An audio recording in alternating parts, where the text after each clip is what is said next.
Yo, salut tout le monde, c'est Gata Volgar, j'espère que vous allez bien. Moi pour ma part, je suis agacé, je suis très en colère, j'espère que toi-même vous avez passé une agréable journée. Aujourd'hui on se retrouve pour le débrief du match Manchester United-Wolverhampton. C'était une rencontre qui comptait pour la 21e journée de Première Ligue, défaite des Mancuniens à Old Trafford 1-0. Le seul buteur de la rencontre est João Moutinho à la 82e minute de jeu.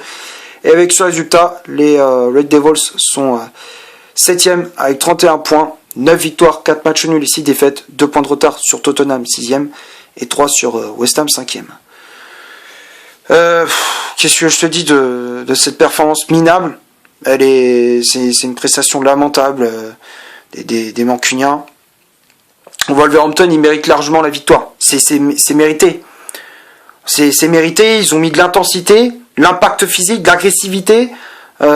Ils ont maîtrisé, ils savaient que c'était une équipe qui jouait bien au ballon, et nous on a montré qu'on touche canette, on sait même pas, on est même pas capable de faire une passe correcte, on sait même pas faire un centre correct,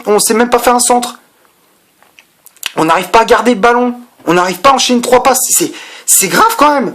Il y a quelques jours contre Burnley, on avait fait une super prestation, une bonne prestation. Je crois que c'était la meilleure prestation depuis l'arrivée de Rangnick. Et là, tu t'écroules contre Wolverhampton, tu t'écroules et tu montres rien. Le jeu, il est flou. Enfin, c'est même plus que flou. Il y a rien. C'est le néant total. Il y a pas de fond de jeu, il y a pas de créativité, il y a rien. La première période, tu t'as quasiment pas d'occasion.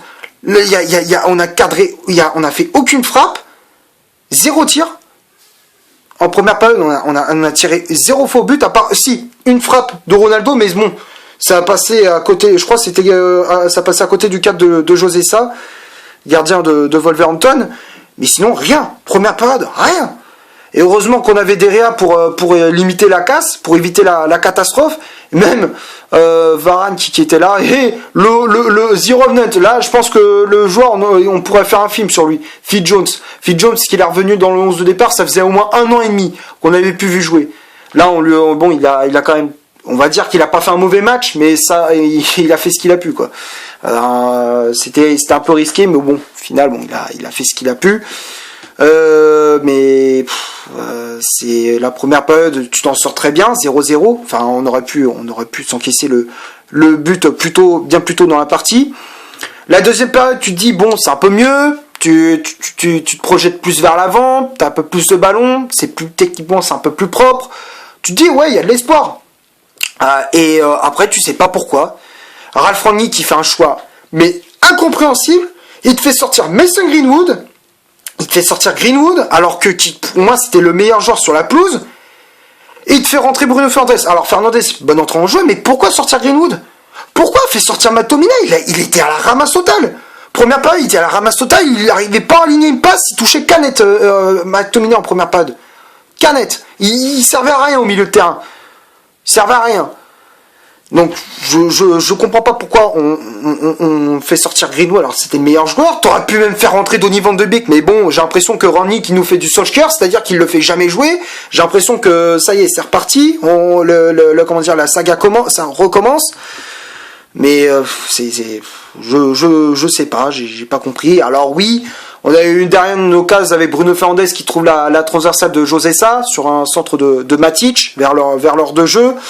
Et derrière, on a eu un but refusé de Ronaldo sur coup de pied arrêté. Finalement, il y a eu une position hors jeu. Les minutes passent. Wolverhampton qui recommence à remettre de l'intensité, à reprendre les contrôles de la partie, les commandes de la partie, reprendre le contrôle. Et tu reprends un bouillon pas possible, surtout avec nos latéraux, Wan-Bissaka et Luke Shaw qui étaient totalement à la rue. Ils étaient totalement aux fraises. Et force de pousser, Wolverhampton il marque, c'est logique. But de João Moutinho à la 82e sur un centre venant du côté de Luke Shaw, côté gauche. C'est renvoyé par Phil Jones, qui je lui en veux pas tellement quoi. Je lui en veux pas tellement parce que il a fait quand même des interventions. Il a fait des interventions importantes, donc je lui en veux pas tellement sur ce but. Il dégage comme il peut. Et c'est le derrière, ça suit pas quoi. Derrière, ça suit pas. Moutinho qui a pris le temps de contrôler, d'enchaîner avec une frappe, petit filet. Derrière ne pouvait rien faire. 1-0. Et après, c'est maintenant tu te réveilles, c'est maintenant tu te prends les choses en main. Et t'obtiens un coup franc dans les dernières minutes avec Fernandez, mais malheureusement, il est tombé sur un très bon José Sa. Le coup franc était bien tiré, mais maintenant, malheureusement, ça suffit pas. Donc on s'incline de manière logique, tout simplement. Maintenant, on va passer à la composition d'équipe que Ralf Rangnick a aligné pour cette rencontre. 4-4-2 avec David Herrera dans les buts, Phil Jones et Raphaël Varane pour former la charnière centrale. Les latéraux, Wan-Bissaka à droite, Luke Shaw à gauche, McTominay et Matic devant la défense, Jadon Sancho milieu latéral gauche, Mason Greenwood milieu latéral droit et le duo d'attaque Cristiano Ronaldo associé à Edinson Cavani. Ronaldo qui avait le brassard de capitaine à la place de Maguire qui était absent sur la feuille de match. Après, il y avait les remplaçants qui étaient entrés en jeu, comme je disais, Fernandez qui est entré en jeu à la place de Greenwood, Rashford à la place de Sancho et le jeune Anthony Elanga à la place de Aaron Wan-Bissaka. Alors, pour le 11 de départ, alors, il remet quasiment le même 11 que contre Burnley, il remet quasiment le même joueur, le seul joueur qui a changé, c'est Phil Jones, enfin, c'est Maguire, donc du coup, il a changé Maguire avec Phil Jones. Je disais, Phil Jones, je lui en veux pas tellement, il a fait ce qu'il a pu, il a fait quand même de bonnes interventions, on va dire ça va, il a pas été dégueu, on va dire ça va, il a quand même limité à la casse aussi par moment, Phil Jones. Donc je lui en veux pas trop. Mais sinon, à part ça, les choix, les remplacements de Ralf Rangnick, j'ai pas compris. Comme je disais, Greenwood, j'ai pas compris. Sancho, il aurait dû sortir bien plus tôt dans le match, comme McTominay, ils auraient dû sortir les deux. Et tu fais rentrer Rashford et Donny van de Beek, ou alors je sais pas, Alex Telles, tu fais un changement tactique, tu joues à 3 derrière, tu tentes quelque chose. Parce que là, Ralf Rangnick, il a rien tenté, rien du tout. Et j'espère qu'il va se remettre en question, et certains joueurs aussi vont se remettre en question, parce que j'ai vu certaines attitudes, ça m'énerve.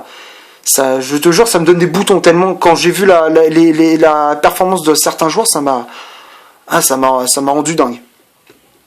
On va passer maintenant au stade de cette vidéo. On va commencer par Manchester United. 51% de possession de balle, 3 corners, 6 tirs au total, dont 2 tirs cadrés seulement, 2 positions de hors-jeu côté Wolverhampton, 49% de possession de balle, 8 corners, 13 tirs au total, dont 6 tirs cadrés, 3 positions de hors-jeu. Alors, possession de balle très équilibrée, et en termes d'occasion, Wolverhampton était nettement au-dessus de Manchester. Ils ont prouvé qu'ils ont du jeu, ils jouent bien au ballon, tactiquement c'est propre, ils mettent de l'agressivité, pressing haut. Chose qu'on a vu pour l'instant pendant un seul match, une seule fois on avait vu ça, c'était contre Crystal Palace lors du premier match de Rangnick. Depuis plus rien, plus grand chose je veux dire, pour être soft. Mais il faudra vite se remettre en question, vite se bouger pour les matchs qui vont arriver, parce que ça peut pas continuer comme ça, on peut pas continuer là on a viré l'entraîneur, là enfin on en a mis un autre, là c'est aux joueurs aussi de se bouger. C'est pas que la faute de l'entraîneur, c'est aussi les joueurs. À un moment donné, il faut qu'ils se remettent en question, que ce soit sur leur hygiène de vie, que ce soit à l'entraînement, leur niveau, leur régularité. Il faut être rigoureux, avoir de l'austérité aussi dans le jeu. C'est aussi la question c'est aussi aux joueurs de se remettre en question. On va passer maintenant au top et au flop de cette vidéo. On va commencer par Derrea, par ce but encaissé. Derrea, il a limité la casse, il a fait plusieurs arrêts clés. Donc le portier espagnol, je le mets dans le top. À chaque fois, il engueulait ses défenseurs quand ça allait pas, même quand il faisait des conneries. Et il a raison, David Derrea. Donc le portier espagnol, je le mets dans le top. La charge centrale, Phil Jones, Maguire. Comme je disais, Phil Jones, il n'a pas été mauvais. Bon, il n'a pas été fabuleux non plus. C'était pas Thiago Silva, mais on va dire que ça va. Il a limité la casse. Il a limité la casse. Il a fait quand même 2-3 bonnes interventions. Un peu fautif, oui, sur le but de João Moutinho, mais bon, après, il dégage comme il peut.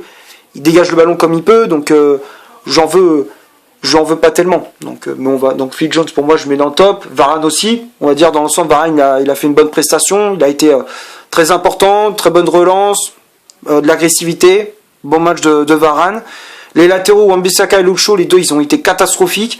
Surtout Luke Shaw, je me demande, mais où est-ce qu'il est passé, Luke Shaw, de l'année dernière? L'année dernière, il était monstrueux. Il était dans l'équipe type de Première Ligue. La saison, il était fabuleux l'année dernière. Cette année, rien. Je sais pas. Je sais pas. J'espère que le prochain match, Rangnick, il va remettre Telles. Hein. J'espère qu'il va remettre Alex Telles dans le 11 de départ. Parce que là, Luke Shaw, il était totalement aux fraises. Offensivement, défensivement, il était aux fraises. Pareil pour Wan-Bissaka, les deux aux fraises. Milieu de terrain, Matic et McTominay aux fraises aussi. Surtout McTominay était catastrophique. Il n'arrivait pas à aligner une passe. Pas d'agressivité, des fautes bêtes. Matic, bon encore, il a essayé, mais c'est insuffisant. Sancho et Greenwood, pour moi, j'ai préféré le match de Greenwood par rapport à celui de Sancho. Sancho, alors oui, il faisait des replis défensifs et tout, mais sinon, à part ça, offensivement, il a rien montré. Enfin, trop de pertes de balles, trop de déchets techniques, il a réussi très peu de centres. C'est vraiment décevant, quoi. 85 millions quand même. Hein. Quand je revois les performances de Sancho, je me dis, mais 85 millions, mais on lui a donné son frère jumeau, c'est pas possible. C'est pas le Sancho qu'on a vu à Dortmund. C'est pas lui, c'est pas possible. C'est clair, il y a quoi de se poser des questions. Il y a vraiment à quoi se poser des questions. Sancho, je mets dans le flop. Greenwood, je disais, pour moi, je mets dans le top. C'est pour moi le meilleur joueur qui était sur la pelouse, qui mouillait le maillot, qui mettait de l'intensité, de l'impact physique. Il se donnait à fond. Donc, pour moi, c'est le meilleur joueur de Manchester. Greenwood, je mets dans le top. Cavani, Ronaldo. Ronaldo, pour moi, je trouvais qu'il a fait, on va dire qu'il a essayé. Et c'est lui qui a créé les meilleures occasions de Manchester. Il a essayé d'être le patron. Vous voyez que c'était le patron. Il bougeait. Il essayait de motiver les troupes, de bouger les joueurs. C'est un exemple à suivre. Ronaldo, c'est l'exemple à suivre. Donc pour moi, CR7, je mets dans le top. Cavani, un petit peu décevant. On l'a pas énormément vu. Bon, il n'a pas eu beaucoup de ballons, mais peu de ballons qu'il avait, bon, pas toujours bien négocié. Prestation un petit peu décevante d'El Matador. Et les remplaçants, Fernandes, Rashford et Elanga. Pour moi, le seul qui a fait une bonne entrée en jeu, c'est Fernandes. On voyait qu'il avait beaucoup plus d'envie, beaucoup plus de grinta. Rashford décevant. Rashford décevant et Elanga décevant aussi. Pour moi, c'est le seul remplaçant qui a été bon, c'est Fernandes. Bon, je vais m'arrêter là pour ce match. J'espère que la vidéo vous aura plu. Si c'est le cas, vous laissez un énorme like. Tu cliques ici pour t'abonner. Tu cliques ici pour voir un autre débrief, si tu le souhaites. N'hésite pas à faire un petit tour sur mon compte Instagram. Le lien est dans la description. Et d'ici là, portez-vous bien. On se retrouve pour un prochain débrief. Ciao.